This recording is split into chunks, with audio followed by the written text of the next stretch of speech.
नमस्कार। आज की इस खास चर्चा में आपका स्वागत है। आज हम जिस विषय को गहराई से समझने वाले हैं वो कोई आम बीमारी नहीं है, बल्कि एक ऐसी खामोश महामारी है जो हमारे समाज की अनगिनत महिलाओं को अंदर ही अंदर खोखला कर रही है। हम बात कर रहे हैं खून की कमी यानी एनीमिया की।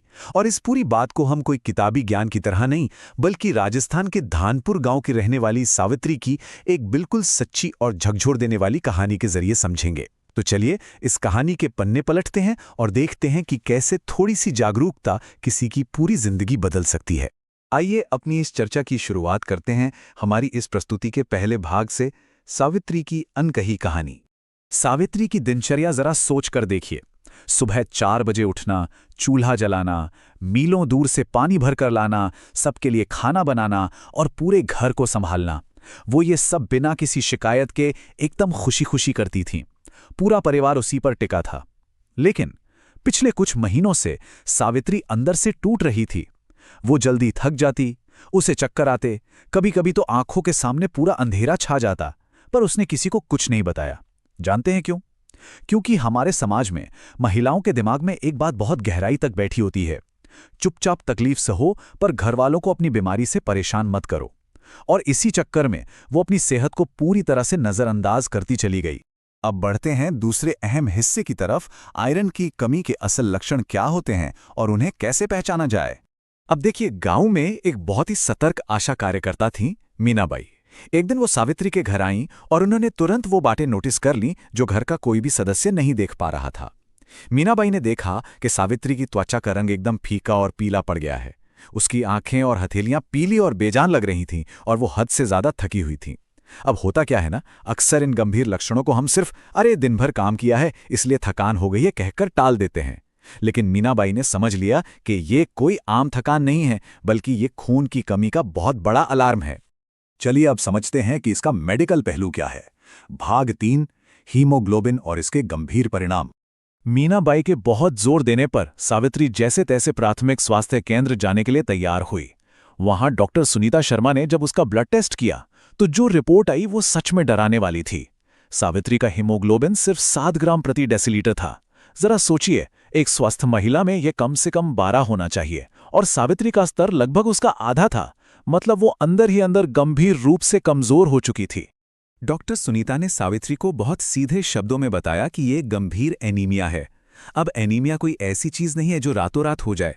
ये एक ऐसी खामोश स्थिति है जो बहुत धीरे धीरे आपके शरीर पर कब्जा करती है, और अगर समय रहते इसका इलाज नहीं किया गया तो ये आपके दिल और दिमाग जैसे बेहद जरूरी अंगों को बहुत भारी नुकसान पहुंचा सकती है। ये हम सबके लिए एक बहुत बड़ी चेतावनी है कि खून की कमी को हल्के में लेना कितना खतरनाक हो सकता है। तो फिर इसका समाधान क्या है? आइए देखते हैं हमारे अगले भाग में, स्वस्थ आहार और आदतें।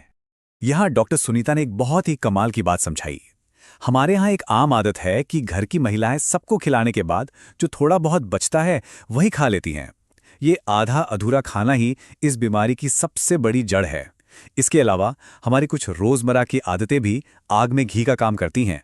जैसे कि क्या आपको पता है कि खाने के तुरंत बाद या साथ में चाय पीना असल में शरीर को आयरन सोखने से रोकता है? जी हाँ।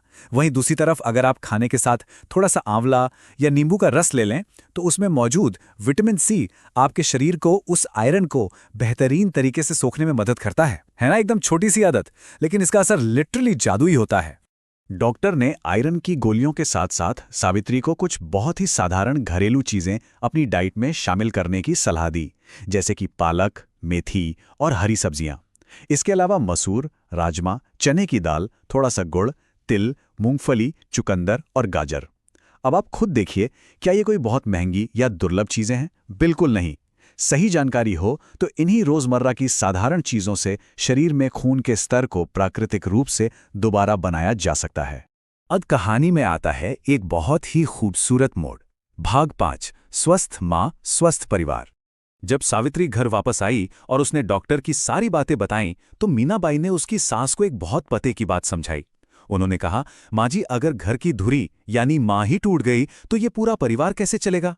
और सच मानिए, ये बात सास के दिल को छू गई।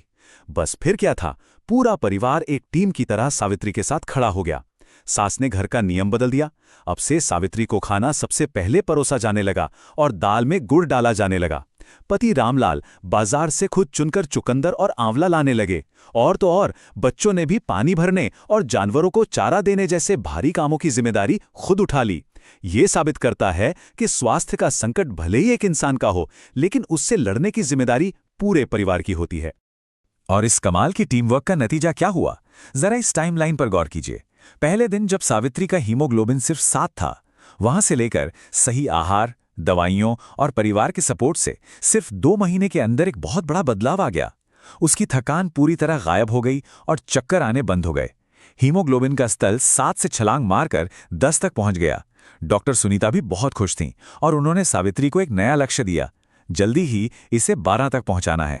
इस पूरे सफर ने सावित्री की सोच को हमेशा के लिए बदल कर रख दिया। उसने एक बात समझ ली जो हम सबको समझनी चाहिए, अपना ख्याल रखना कोई स्वार्थ नहीं है। असल में खुद स्वस्थ रहना ही अपने परिवार की सबसे बड़ी सेवा है।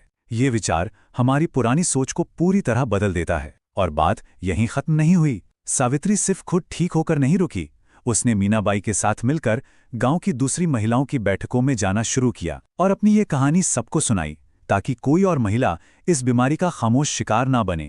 तो आज के इस पूरे विश्लेषण के बाद एक सवाल जो मैं आप सभी के लिए छोड़कर जाना चाहता हूं, वो ये है कि आज भी हमारे आसपास, हमारे समाज में कितनी ऐसी सावित्रियां हैं जो चुपचाप बस तकलीफ सहे जा रही हैं। एनीमिया कोई लाइलाज बीमारी नहीं है, ये सिर्फ सही जानकारी और सही खानपान की कमी का नतीजा है।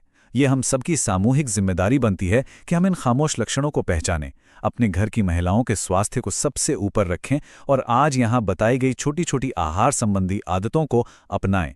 मुझे पूरी उम्मीद है कि ये जानकारी एक बड़े और सकारात्मक बदलाव की शुरुआत करेगी। हमारे साथ इस चर्चा में जुड़ने के लिए आपका बहुत